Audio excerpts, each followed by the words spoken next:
Hello again. If you remember how and want to try to review what we did earlier, try plugging these numbers into your calculator, make a scatter plot, and then describe the scatter plot. I'll do it, but maybe you want to review and see if you can do it. So you can pause, enter these numbers into list 1, list 2, make a scatter plot, and try to describe the graph. All right, here we go. This is a little bit of review, so we have some data. This is the story. This is a basketball team. And we record the number of shots that a basketball player shoots and how many points they score. So, a person shot 3 times, scores 2 points. A person shoots 15 times, scores 22 points. That's not bad, but this is really good. He only shoots the ball 17 times, scores 40 points. That's really good. But now let's graph it. So let's make a scatter plot.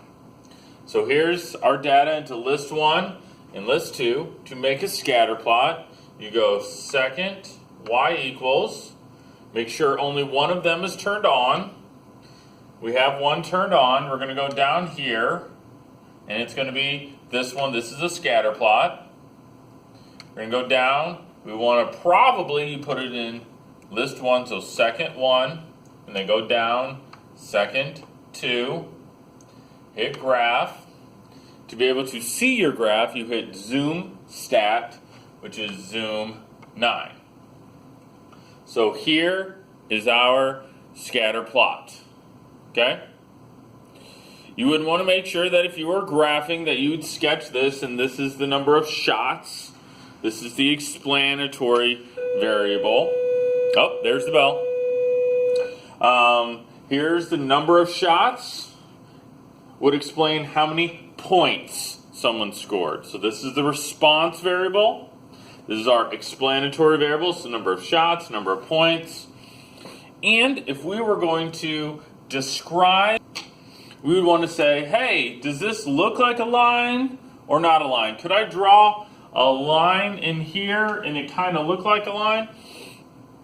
This one might be a slightly difficult to be able to say, but I could see a linear pattern here. I probably would make it a little easier on a test, but I would say this is linear. Okay, this is linear. Maybe not a perfect line, but not bad. Are the dots close to the line, or are they not so close to the line? I think they're kind of, I draw a line in here. They're pretty close to the line, so I'm going to say fairly strong. So I talk about the strength. Is it strong or weak? And then I want to say, is it positively associated or negatively associated? This is positively associated. That means it has a positive slope. And then I always want to put things in context. So to put this in context is as the number of shots go up, so do the amount of points, okay, or something to that effect. The more shots a person takes, the more points they score generally. Not always, but generally, okay? As the number of shots go up, so do the amount of points. These are the things we want to talk about, and if there's any outliers. I don't think there's any influential points, any outliers, so I think we're good to go. So that's what we did early on. We made a scatter plot. We talked about the shape. And now we're going to move on and actually talk about the strength. That was the second thing. Is it fairly strong or is it fairly weak? We're actually going to put a number to it. Here we go. Correlation. This is the number. Okay, it is a numerical value to tell the association and strength. It does tell two things. I'll go through these, but I'm going to show some examples here at the end that I think will wrap things up. Correlation, we don't want to write out correlation every single time. It's also known as the correlation coefficient. Correlation coefficient, we don't want to write that out every time, but we have a letter for it. And the letter is the letter R. Okay? So that is correlation, or the correlation coefficient. This one, not super important, but it doesn't make any distinction between the explanatory and response variable. That one, don't worry so much about that one. Number 2, this one will be on your test. It has no units. Okay? It has no units. You cannot have R equals 0.52 miles per gallon. Has no units. Okay? R has no units.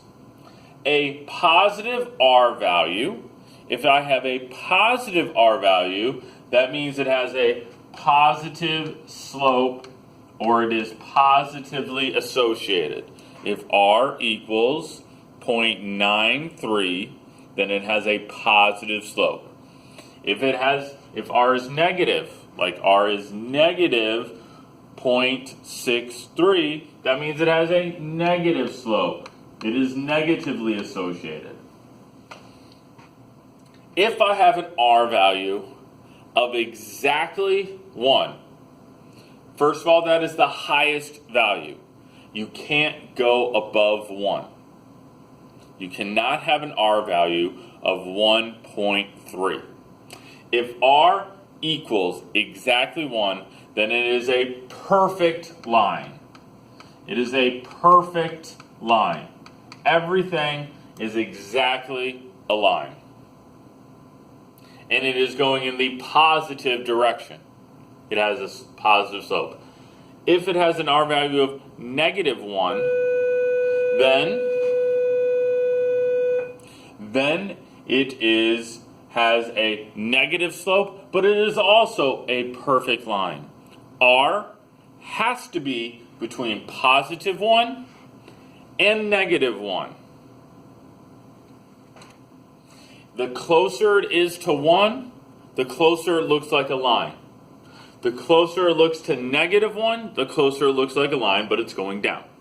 And again, I'll show you some examples here at the end. It has to be between 2 groups of numbers. Okay, quantitative variables is the fancy word. It has to be between 2 lists of numbers. You cannot have a correlation between the weight of a football player and the position that they play. The weight, yes, weight is a number, but positions are quarterback, running back, wide receiver, offensive line, defensive line, safety. Those aren't numerical values. It has to be between 2 numerical values. Is it resistant? The correct answer is no. Okay, I'm going to just tell you the answer. It's not resistant. I throw a number that doesn't belong. I throw a number in that doesn't belong. It's going to change the R value. And this is not the whole story. Okay, when you come back in class, we're going to see that R is not the end-all and be-all. It's a piece of evidence to see if something is a line or if it's not a line. All right. I'm going to come back to show you. No, let's do it now. Show how to find R on your calculator. So you have some numbers here, right? Hopefully, you entered some numbers here. We're going to calculate R.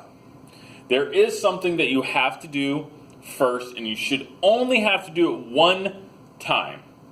Okay? And if you have a question, I'll help you in class. But we have to turn something on. So I need you to actually go second 0, which opens up your catalog, and go down till you get diagnostic on. So it's going to take a little bit for me. Mine's a little slower than yours. We're going to go turn the diagnostic on. And again, you should only have to do this one time.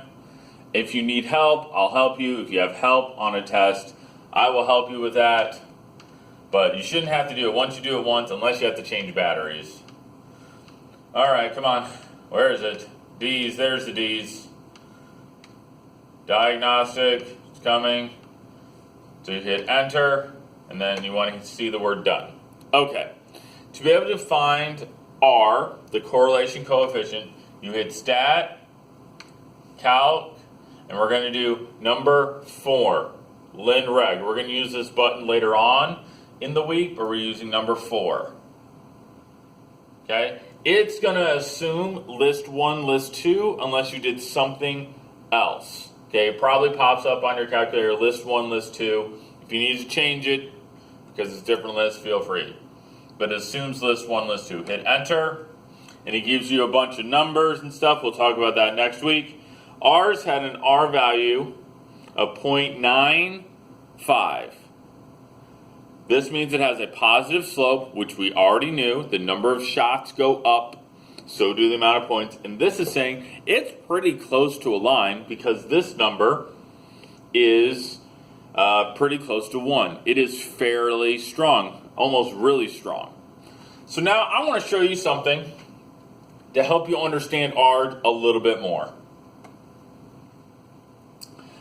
There's a website out there, which I'll show you if you want to practice. Okay, this is just if you want to practice, I'll show you the website. It gives you 4 choices, and you have to guess the R value. Now, the one I think is the easiest is this one. These are really close to a line and going in the negative direction. It's not exactly a line, but it's pretty close. I bet this one is negative 0.96. I don't know if you can see that or not, but that's negative 0.96 is my guess.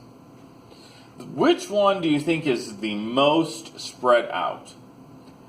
I think the most spread out is this one, so that's going to be the lowest value. Or I'm sorry, the one closest to 0, which is 0.22. Now, our other choices here are negative 0.41 and negative 0.47. Those are really close. So I don't know. Which one do you think is more spread out? I think this one's more spread out, so this one I'm going to put negative 0.41 and this negative 0.47. And then I'm going to check my answers and see what happens. Oh, no, these were switched, but they're very close together. And you can try this, I'll give you the website, but it gives you an idea what R is. So let's see, let's try another one.